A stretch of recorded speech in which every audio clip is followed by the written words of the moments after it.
Okay guys, welcome back to another video. Now, as you can see, I'm not out fishing, but we are doing something fishing related. It's one of those little jobs that I like to do when you get a wet, windy day in the middle of winter, when the rivers are knackered. I'm not blessed with really good still waters or perch, pike or zander locally. So this is something I like to tick off. I actually quite enjoy it. It's quite therapeutic once you get into it. So what I'm actually doing, I am making ultralight trout area style jigs. What is trout area fishing? So it's a question I get asked quite a lot, and there's a very simple way to define it. It's ultralight lure fishing for trout in small stocked waters. Obviously here at Hanningfield we've got a much bigger stocked water, but the application still applies. The key about it is it's really heavily leaning into catch and release and minimising the amount of contact the angler has with the trout. It's all barbless hooks. It's all about conservation and keeping those fish in as top nick as possible. So the jig heads obviously are barbless. This is an example of what a jig head looks like. They are made on sort of long shank jig style hooks. These are the Fulling Mill FM 5130s. Now, are these the best hooks you can use for this? I don't know. The thing is, they're very easy to get here in the UK. A lot of the other jig style hooks that are good for this, like the decoy ones, are not particularly easy to get hold of. They're also quite expensive. So these for me do the trick. The other things you're going to need some beads. Now you can use small brass beads, but I prefer these tungsten beads. These are painted, slotted tungsten beads from Fulling Mill. You get them in a pack of 25. These are 4.6 mil. Now I will use different sizes depending on how quick or slow I want to fish or how deep or shallow. But for demonstration purposes, these larger ones are just easier to see, so that's why we went with one of them. The other thing you will need is you will need some UV resin. This is the one I prefer. This is the Bug Bond, and there's two different types of viscosity. This is the slightly thicker one. I forget what it's called. It's got a name. There's a really what's the word for it? Not runny, but there's a really thin one. This is the slightly thicker one. This is Bug Bond multi-purpose fly tying UV cure resin. The other thing you'll need is some sort of UV light. Now the UV light is what cures the resin that you use to create your jig head. There's a few different options. You've got stuff like this. So it's the Vineyard. It's just a UV light. These are okay, but what I find is they're all right if you're making one at a time, and you can hold it over the hook and cure your jig head. Now, I make these jig heads for Hanningfield. I make them for the shop. I make 200 at a time, and I can do that in about an hour. So I make them on volume. So this is a little bit backwards, takes too long. So what I invested in was this, which for anyone that's got girlfriends that like doing their makeup and their nails, or boyfriends for that matter, it's a UV lamp that you put your hand under to cure nail varnish, the UV reactive nail varnish. And what I can do is I can use a little foam block like I've got here. I had this, well, this was given to me by one of the permit holders here at Hanningfield. He used it to make buzzers, and I can line up about 10 hooks in a row, so I can make 10 jig heads. I've got two of these, make 10 jig heads. As they're curing, I've got another block, I can make another 10, and I can swap them out. That way I can get through the process of making 200 way quicker. Right, so this is the end product you're aiming for, and it will look something like this. Like I said, it is a jig hook with a tungsten bead fitted near the head, and all I've done there is just put a little drop of the UV resin about halfway down just to hold the baits in position. The baits you use with these, a lot of the guys who use them regularly call them silicons. They're just a soft plastic trick worm style bait, and they're very thin through the middle, and then they've got lots of like ribs that move and give action to the bait.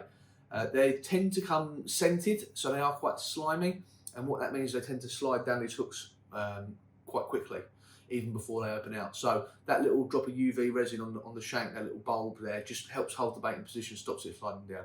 So without further ado, let's make a jig.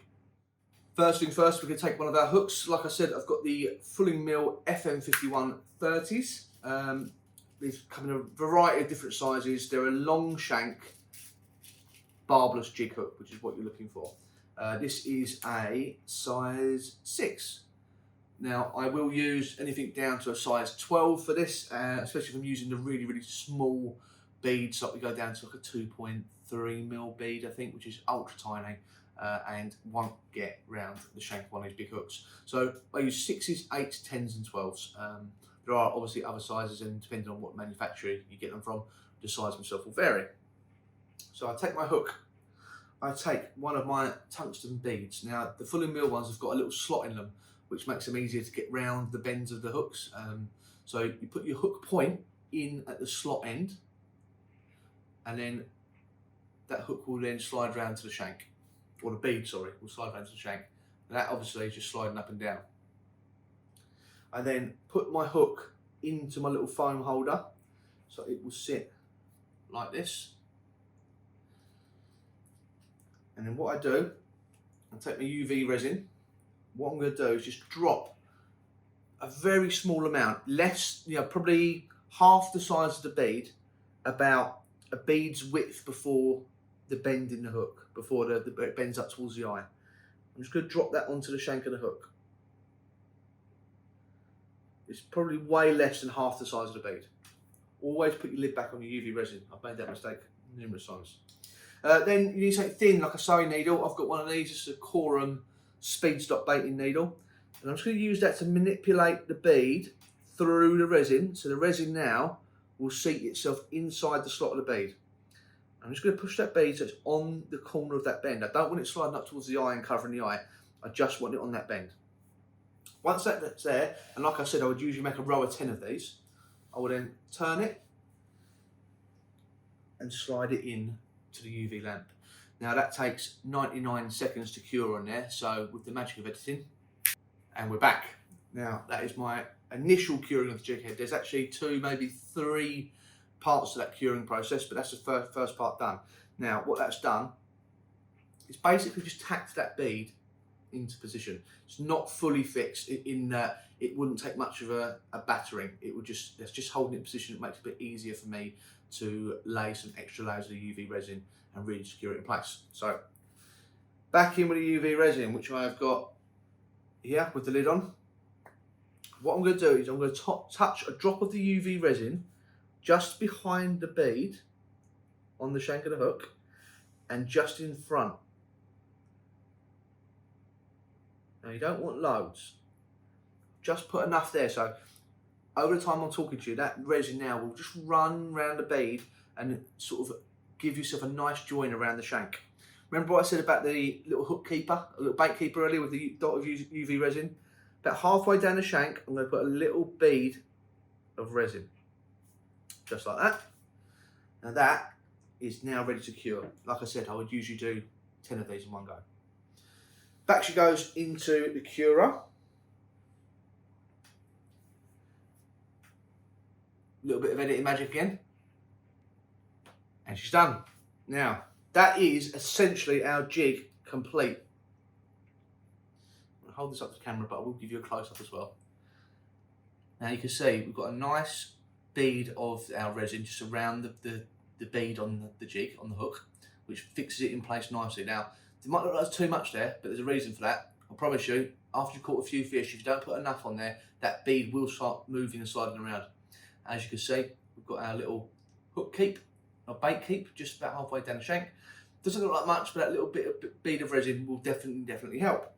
Like I said, I can knock out these at a rate of knots. Obviously I've been doing it a while now, so I'm a little bit quicker than most, and I can do about 200 an hour. So it doesn't take long to fill a little box with personal use. I'm making them for commercial use. We're selling them here at the shop. So if you do happen to come to Hanningfield and you are going out trout fishing and you want to just buy some, you are more than welcome to. It's quite a nice feeling for me to know that there's quite a few people out there that have gone out and used my jigs to catch PBs or just have a really good day's fishing. Hopefully that's of help to someone. The trout area fishing is still very new to the UK. There is some videos on my channel from way back, and what I'll do is I'll try and link them in here somewhere. I'm sure with the magic of YouTube I can do that somewhere, maybe put a link at the top somewhere here. You can go back and learn a bit more about what trout area fishing actually is and the process of doing it. There is a trout area club in the UK now. They have a couple of lakes in Lincolnshire. I will put a link to their social media in the description. It's a little bit of a controversial one. If for us English, we're so traditional when it comes to trout fishing, everyone's dead set on it being fly only. But the reality of it is, there's less and less fly anglers every single year. So we need to do something. We want trout fishing to continue. We need to make it more accessible to younger people, people interested in other aspects of the sport. And I promise you, trout area fishing is great fun. Especially if you're competitive, you like that competition style fishing, you know, efficiency and speed. That's what it's all about. Anyway, I hope that was helpful to someone. I hope someone goes out there and makes a jigs and catches some big fish. If you want to see more of these sort of videos where we talk about tactics or rigs or making things, I can definitely do more of these. Thanks for watching. See you next one.